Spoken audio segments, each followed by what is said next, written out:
In this video, we'll discuss two ways to customize where your visitors land when they click on your AdWords advertisement.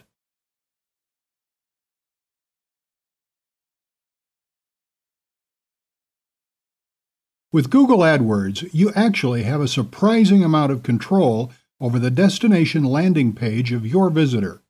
In this video, I'll talk you through two further ways you can customize exactly where your visitor ends up, and one of those ways is at the keyword level, and the other way is at the site level.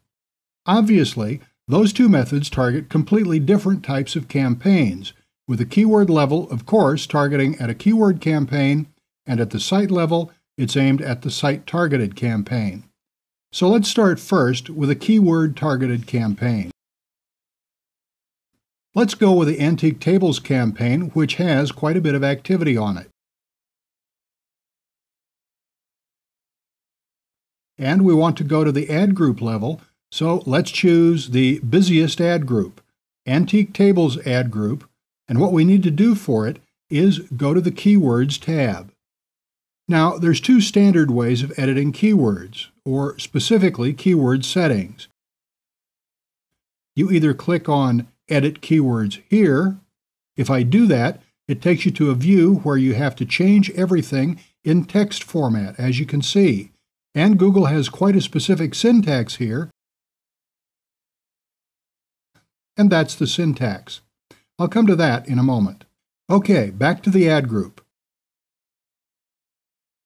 The other way, of course, is choosing different keywords, or you can choose all keywords if you wish by clicking here and Edit Keyword Settings. Here you can do the same changes, but you can do them graphically, so it's easier to just fill in the boxes, but perhaps not as quick depending on how you may work. Now here's the important point, destination URL. So you can actually send visitors. For example, if you click on Antique Tables, which is a broad match, you can send them to one specific page on your site. For example, www.demosite.com/antique tables, and then you can be even more specific, or as specific as you wish, such as Antique Tables broad match, for example. So if you want, you can set. Now, if you leave any of these blank, the destination for the keyword just defaults to the main destination for the ad. But you can see how you can apply this and be more specific about landing pages for any specific keywords you wish. So this is a very powerful feature. And just to touch on something that was mentioned in a previous video, dynamic keyword insertion.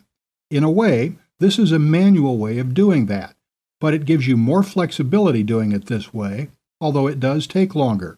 With dynamic keyword insertion, you can only insert the keywords that someone searched for, but that can potentially be used with destination URLs. But as I mentioned, with this way there's more work involved, but you have a lot more control over exactly what's happening for each keyword. If we go to the other editing view, so back to the ad group, Edit Keywords, and the syntax is keyword, 2 asterisks, and then the cost per click. Actually, it's worth mentioning, okay, here in this ad group, as you can see, the maximum cost per click is 6 cents. Since I haven't changed that at any keyword level, that's the default for all keywords. You can change it if you wish, of course. For example, 0.05 to make the maximum cost per click for this keyword a nickel. However, I'm not going to do that. What you can do is just leave a gap with 2 more asterisks, and that leaves the maximum cost per click as unchanged for this keyword. So it's still at 6 cents per click maximum. Lastly, in what you might call the third column, after the second set of asterisks, you put your destination URL. So for example, again, you put in the full address. You have to include the HTTP or HTTPS if you're editing it in this way. So www.demosite.com/ and then, for example, antique oak table.html. Actually, I'll remove these changes because I'm sending them to an antique site that doesn't belong to me, and I'm not exactly clear on the names of their subpages. However, I think the demonstration's clear on how you can use this and make these changes. So let me just delete that. OK, deleted. And that's all back to the way it was before. So that's how you can control the specific landing page at the keyword level, and the two ways you can make those changes. OK, let's go to Campaign Summary. And let's go to the Site Targeted campaign, PDF Site Targeted.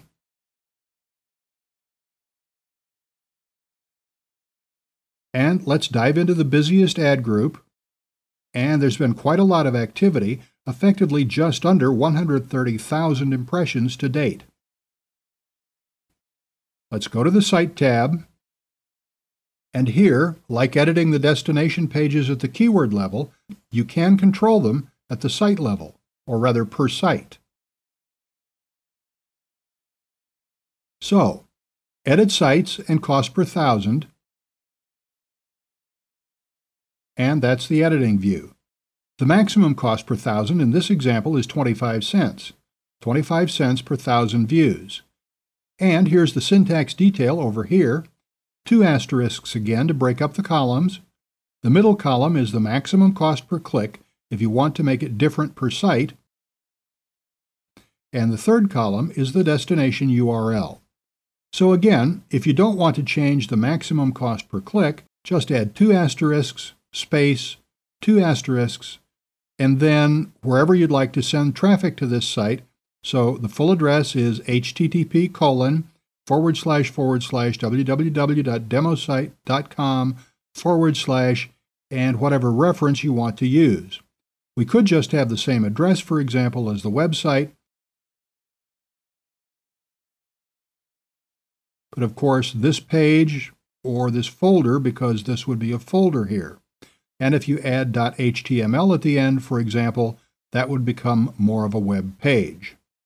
Essentially, what I'm saying is that where you're sending people, obviously, it has to exist as a page or a folder on your site. Okay, if you only wish to track for a couple of sites, you can do that for the top one, 100downloads.com, demosite.com/100downloads.com, and we assume that's a folder on my site. And how about another one? Let's scroll down and find another.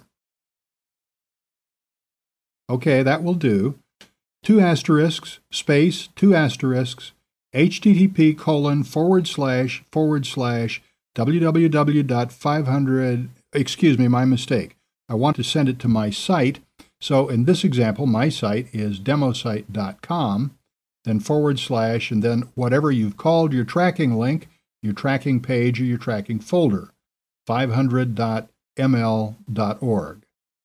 Okay, so you see how that works. Obviously, there's more work involved, but it's very powerful because then you can start breaking up your traffic, and not only are your visitors sent to a potentially more relevant page, for example, if they're coming to this site, you might want to have at the top of your page something like Welcome 500ml.org visitors.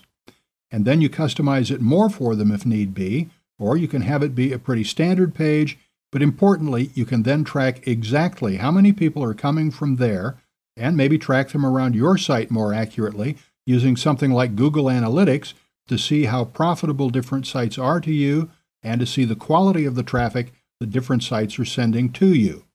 So this extra control that Google gives you can be very powerful, very useful to keep an eye on exactly what's working for you, and with this information, it would help boost the profitability of your advertising campaigns, as well as giving your visitors a potentially more relevant landing page, which of course can help the profitability too, because the more relevant a page on your site appears to them at first glance, the more likely they are to stick around, and obviously the longer they stay, the more likely they are to take the action you want them to take, whether it's to sign up for a newsletter or purchase from you or whatever it may be.